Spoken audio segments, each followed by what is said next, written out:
Hi guys, it's JoshJrumJrastick here, and you know what? I'm mad. I might not look like it, but I am mad to high heaven. And it's because this is my sixth video of today in a row. In a row. I have sat here for literally 2 hours. I've sat here since 8 o'clock. It's 12:48. It's not even, that wasn't even 2 hours. I've sat here for that long trying to record a video for you guys that is spooky, and I can't find one. This is why I suggest to all of you who are watching me at this very moment, go in the comments down below and leave your favorite spooky video. Do it right now. Leave your comment down below. Leave the link. Let me see it so I can click on it and watch something. Because I can't find anything. And I have looked, and I'm getting sick and tired. And I am not about to watch another 15 videos today. Alright, I'm not down to do that. Today is supposed to be a good day for me. I am not about to watch 15 videos just so I can find a spooky one. So you want to know what I'm going to do instead? We are going to watch one of my favorite just spooky storytellers. His name is Mr. Baldwin. Mr. Baldwin. Baldwin. He's a U.S. Marine, a retired U.S. Marine, basically. And he tells spooky stories. If you don't know who he is, he's on TikTok. He's on YouTube. And we are going to watch U.S. Marine witnesses paranormal event in Afghanistan, observes post-rock. And when I first saw this, I'm pretty sure it said ghost or Marine fights paranormal ghost. Pretty sure that's what the title said, or like the title screen said. So you know what? I'm gonna watch this. Why? Because this is probably 10 times more interested than all the other fake videos I have literally just watched. They were all fake, and I could prove every single one. Every single one. I didn't see anything levitate. I didn't see anything float. I didn't see anything. No scary faces that were unexplainable. I saw nothing. Literally nothing. And you see all these orbs that are floating around? It's because I just blew dust at you. Um, yeah, I did it as like a little prank thing. So, not a prank thing, but is there any dust? There's dust on this. There. Do I have orbs now? Do I have orbs? Do I have orbs in my video? Do I have orbs? Orbs? Am I famous now? Am I famous now? Am I like all the other stupid guys that literally make fake videos just to upload them? They were all fake. Every single one of them were fake. And I'm not joking you when I say every single one of them were fake. Every single one of them were fake. And I'm just mad. And I'm tired. And my back hurts. Because I've been sitting upright like this for the entire time. Instead of laying down like a normal human being, I can't do that because you guys are all the way over there. You can't come up this way and I can't have my laptop on my actual lap. Because that wouldn't make sense. Why would I want to do that? I don't know.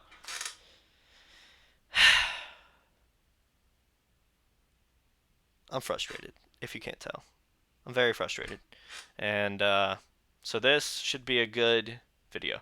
His videos are always awesome, and I love the stories he tells. Now, you do have to excuse this. It is not a spooky video. It's not supposed to be spooky, okay? It's supposed to just be a very interesting story. Something for us to go like, huh, that's interesting. Not for us to go, you know, I'm not going to jump or anything. So if this is not your kind of video, I am sorry. But I am tired. And my back hurts. And it's just been very miserable trying to find a good video. It's been very miserable. And that's why I say, please, leave a comment down below. Give me a video. I know you guys aren't giving me videos now because you're not watching my intros anymore. Give me a video, please. Please give me a video, because I'm tired of trying to find it. I really am. I really am tired. I really am tired of trying to find it. And you know what? We're going to pull this up. Haha, look, look, look. Mr. Baldwin, if you don't know who this guy is, he is awesome, okay? He's a great and cool dude. And you should go follow him. If you don't, but likely chances you do, because I only have 29 people that follow me. But still, he is a really awesome dude, and I love his stories. But again, this will probably not end up being your kind of video, and I am sorry. But I am just exhausted. If you can't tell, in my voice and in my eyes, my back hurts like crazy. I have to work out today. I have to actually go off and do stuff today other than try and make this video. And I'm getting tired of trying to make this video. But we will prevail. And this will be your upload for today. If you enjoy this, I will watch more of his videos. I have already... Has it... Alright, and you see this thing right here? That's the bane of my existence right now. That's what's pissing me off more than anything else. I don't know if my camera's stopping. I don't know if my camera just stopped recording right then. Do you know? No, because it will continue. It will come back up in recording. It will. You'll see my face start moving again, but it pauses every now and then, and it pisses me off. I paid $8 so that I'd be able to record without my phone freezing. And I'm just mad. I'm just mad right now. All right. Let's do this. You ready? You ready? This will be a good video, I promise. As always, guys, if you enjoy my content and my suffering, please leave a like on the video. It's much appreciated, and I do enjoy it whenever you guys comment down below. And if you're new here, hi. I am so terribly sorry that you have to see me like this if you're new here. I'm not normally like this, I promise. Okay? I'm not normally like this. I've just gotten very annoyed today, and constantly failing on recording a video sucks. It really just brings you down, if you know what I mean. So, but let me explain to you what my channel's about, just for 5 seconds. I'm a reaction, basically, for right now channel. I will start playing games later when I get a desk and stuff, and I'm able to stream and stuff. But for right now, I'm just kind of a reactions channel, and I record sometimes freaking 10 to 12 videos in one day, and none of them are spooky. It pisses me off, but I record 10 to 12 videos sometimes every day, and out of those 10 to 12, or sometimes only 5, I pick whichever one's the spookiest, and whichever one's the spookiest is one you will be watching. Except for today. Today will not be a spooky video.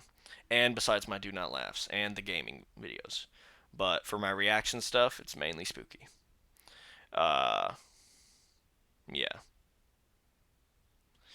Share this with your friends. I much appreciate it. Tell them to skip past all this if you want. It'll be a lot better for them. And let's get on with the video. As always, get yourself water. You see this big old thing right here?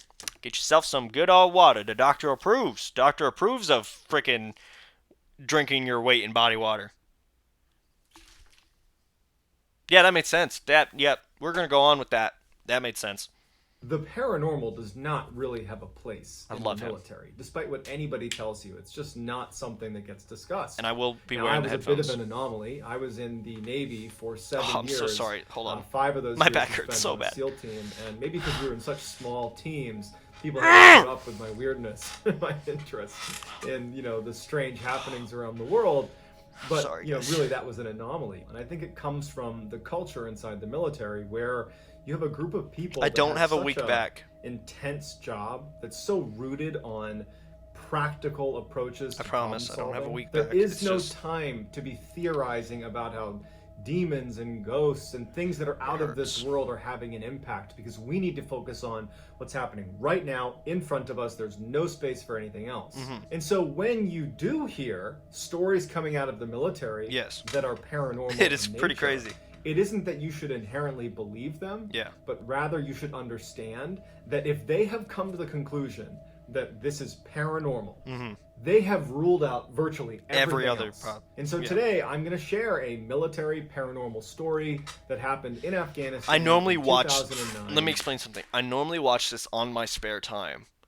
This is what I watch on my spare time, and I love him. He's awesome. He's an awesome dude, and I saw him on TikTok, and I loved his videos, and I immediately followed him on YouTube because of his TikTok, and yeah, he's just an all around awesome guy, and I really hope that you guys allow me to watch him, at least for this one video. If you don't enjoy this video, just tell me to watch something else, okay? Leave the comments down below, because you guys stopped leaving comments, and now I have to watch 10 to 12 videos again, instead of just watching one suggested video. That is always good, because your guys' suggested videos are filtered by you. And if it's filtered by you, then I don't have to filter it by watching it for the first time every single time I go to record something. Anyways, guys. When 8 U.S. Marines were stationed at this very isolated... Water break. Drink your water right now. Go. Get your water. Do it. I'm watching you.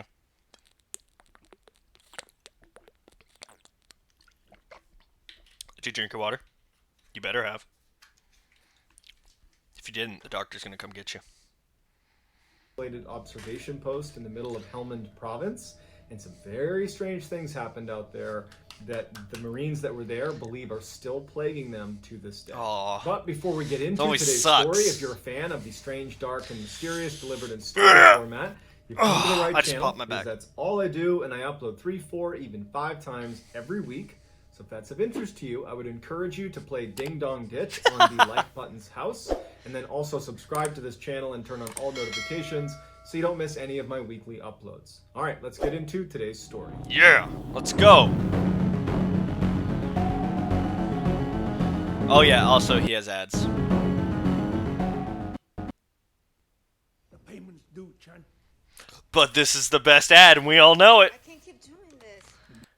Literally only In because June Venom of is in it. 2009, U.S. and NATO forces surged into Afghanistan. Troop Okay. numbers escalated dramatically in preparation for this massive offensive against the Taliban.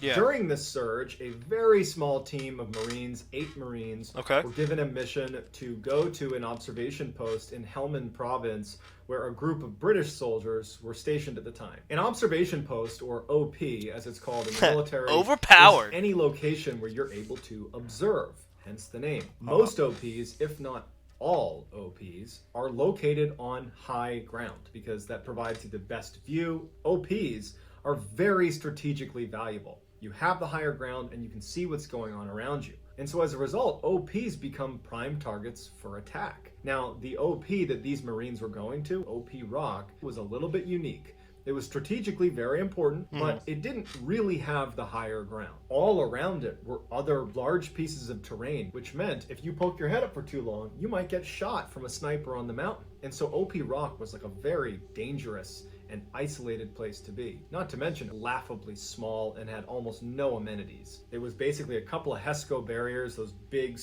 brown squares that get filled with sand and dirt to stop bullets.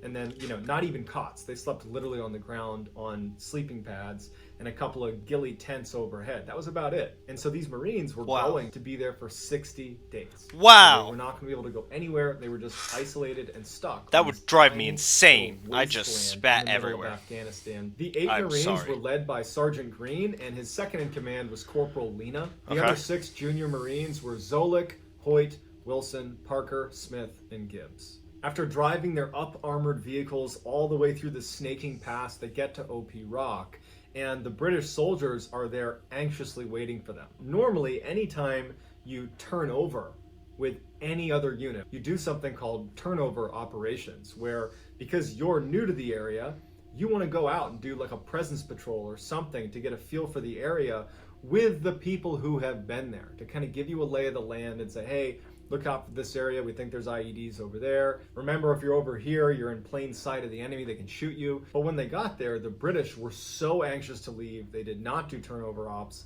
The British just looked totally weathered and beaten down and ragged, like they'd been fighting at OP Rock for decades. Wow. They'd only been there for 60 days, the same amount of time that these Marines are about to be there. And before they leave, one of the British soldiers turns and says, "Hey, just so you know, if you dig anything up here, just put it back." And the Marines look at him like, "What are you talking about?"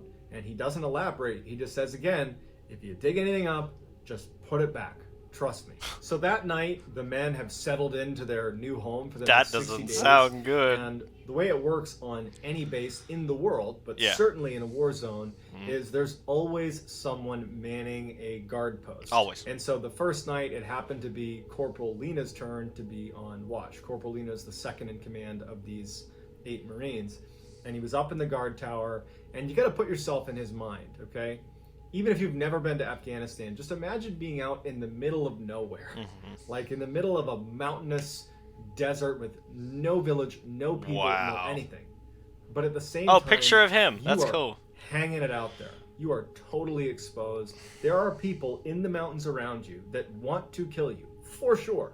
And it's you and 7 other sleeping people right in your little tiny OP. All you got is a radio where you can call back to your main base that's far enough away that if something bad happened, you better hope that 1, you can get through to them, and 2, they can get over here as quickly as they can. And the great fear when you're in these remote locations is that you're going to get ambushed. There's so many stories about these complex attacks being launched on these small little outposts where all of a sudden groups like these 8 Marines just get totally overrun by the Taliban. So Wow. It's a terrifying thing.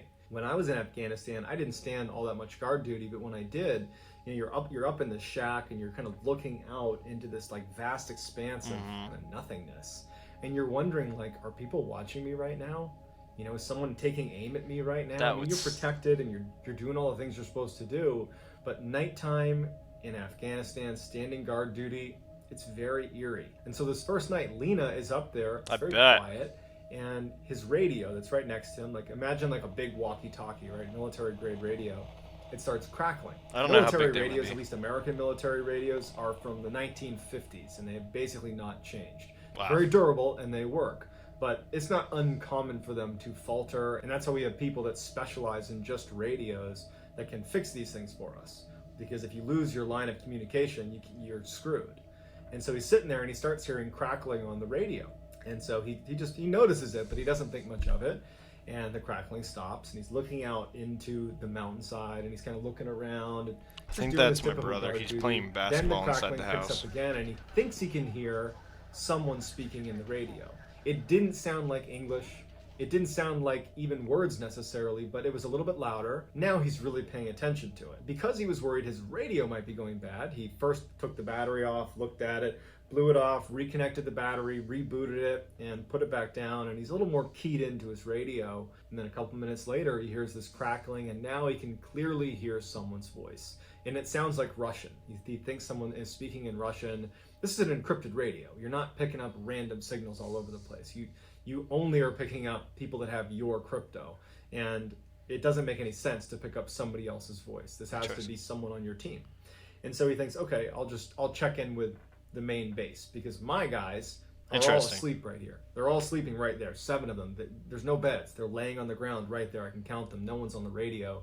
So he picks up the radio and he calls into the main base and he says, hey, is anybody pushing traffic out this way to OP Rock?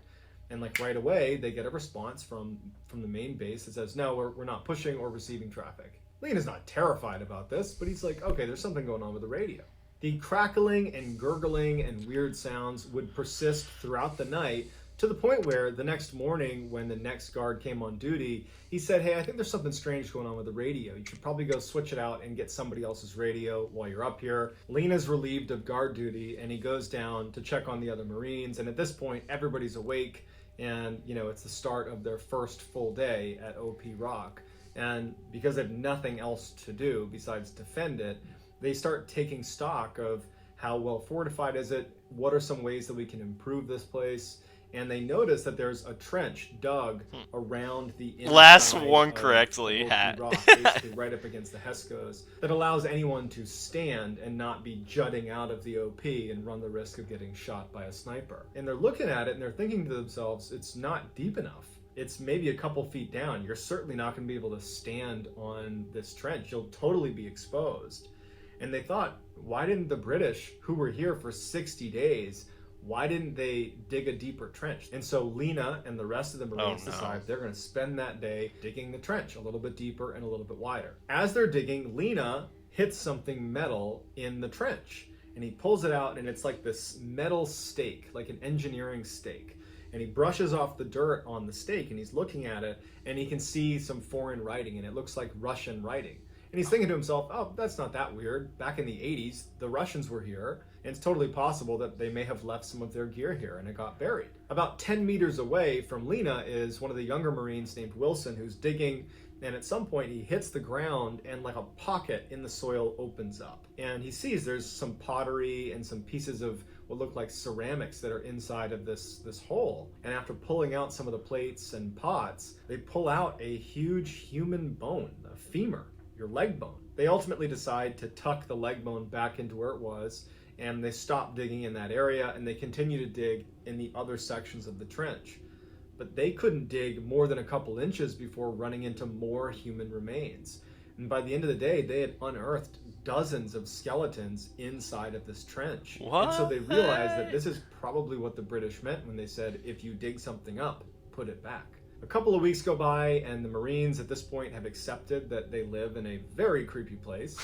And on day 13 of being at OP Rock, Hoyt, who had just turned 20 years old, is up on guard duty. Oh, no. As he's sitting there, he starts getting this really uncomfortable feeling that someone is right behind him. And so at one point, he turns around to look at what's behind him, basically looking back into the camp itself. And now, coming from outside the wire where he had just been looking, he hears this horrible, blood-curdling scream.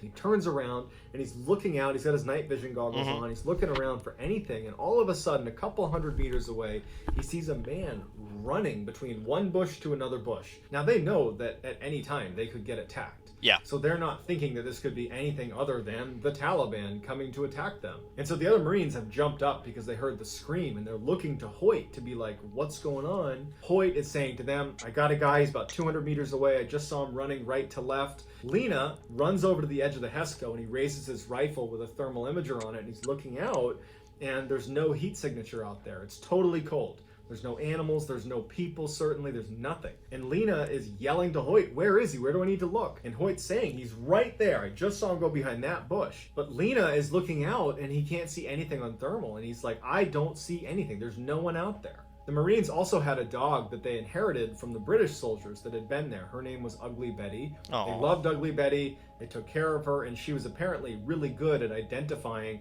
when people were coming towards the OP. So she was a great watchdog. And this whole time, she had been looking in the same direction that Hoyt had seen this figure, and she is barking like a maniac. And even after they're looking with thermal and they can't see anyone out there, they can't get Betty to calm down. She's completely transfixed on the area where Hoyt had seen this figure. So for the rest of the night, the Marines are totally on guard, anticipating at any moment that they're going to get attacked. Someone's going to take a shot, they're going to throw a grenade in, because we lost this guy who was right there in front of us. So eventually, the next day, when they didn't get attacked, they just kind of said, okay, and they moved on and just figured it was an anomaly. Yeah. Another couple of weeks later, on day 26, Zolik, who's another one of the younger Marines, was on guard duty, and it was really hot. He remembers even taking his helmet off because he was sweating so bad. Oh. And then at some point, while he's just looking out into the vast open nothingness, he said that the temperature dropped inside of the shack dramatically. So much so that he actually felt cold. There was no breeze. There was no reason for it to be getting cold. And as he's thinking to himself, like, is there a storm coming in or a cold front coming in? He starts feeling like someone's standing behind him. Again. He keeps looking over his shoulder, and no one's there. He's in this tiny little shack. And he's feeling creeped out, and all of a sudden he starts hearing whispering from behind nope. him. Not on the radio, but like in the shack with him. Nope. And he keeps turning around, and he keeps thinking like, Sorry. Headphones are off. And he starts hearing footsteps on the roof of his shack. And that's when he thinks, oh, Smith, who was the kind of class clown of the group, is playing a joke on me. He must be whispering outside. I bet he climbed up on top, and he's screwing with me. So he jumps out of the shack and looks up, expecting to see Smith standing on the roof of the guard shack. But no one's on the guard shack. At this point, Zolik's pretty spooked. He does a quick search on either side of the guard shack, thinking maybe Smith is there, but no one's there. And then he turns around and, of course, sees that the other 7 Marines are all asleep. So it wasn't Smith, it wasn't any of his teammates. At this point, he goes back in the shack and he raises his rifle and he's looking through his thermal scope. So any human would light up like a Christmas tree if you saw them on a thermal. Mm-hmm. And he's scanning outside all around thinking, did I hear someone who's out there? Because they had that weird run-in 2 weeks earlier with that random person that they could never find.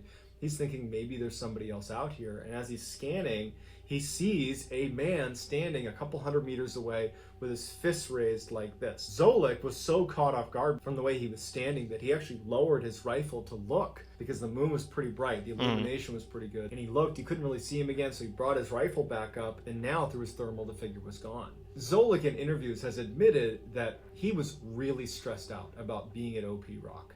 He was really down. I think of all the Marines there, he was depressed. He did not want to be there. He felt like he was experiencing real combat fatigue. And he thought at this moment that he's losing his mind. Between the whispering and the footsteps on the roof and seeing this person with his fist raised. And so instead of telling people that he had potentially just seen this person out along the perimeter of their OP, he started to convince himself that you're just losing your mind.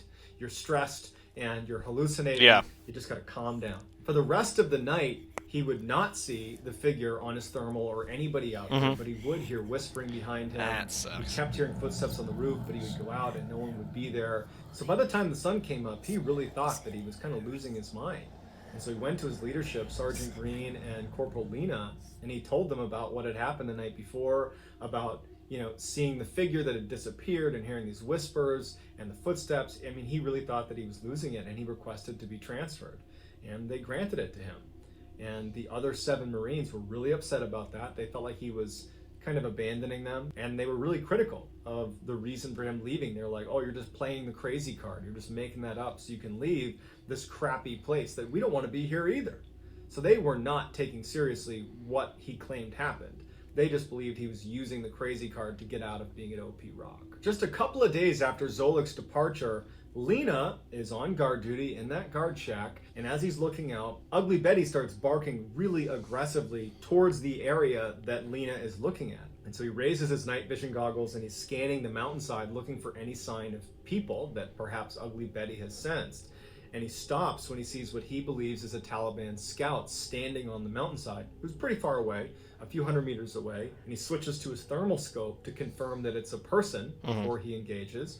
And when he raises his thermal scope, there's nobody there. There's no heat signature anywhere. But Ugly Betty is still barking like a maniac in the direction of where this potential scout was standing. And so Lena goes back to his night vision goggles like a second later, and he's looking, and he sees the same scout now about 100 meters closer to him, way closer to him.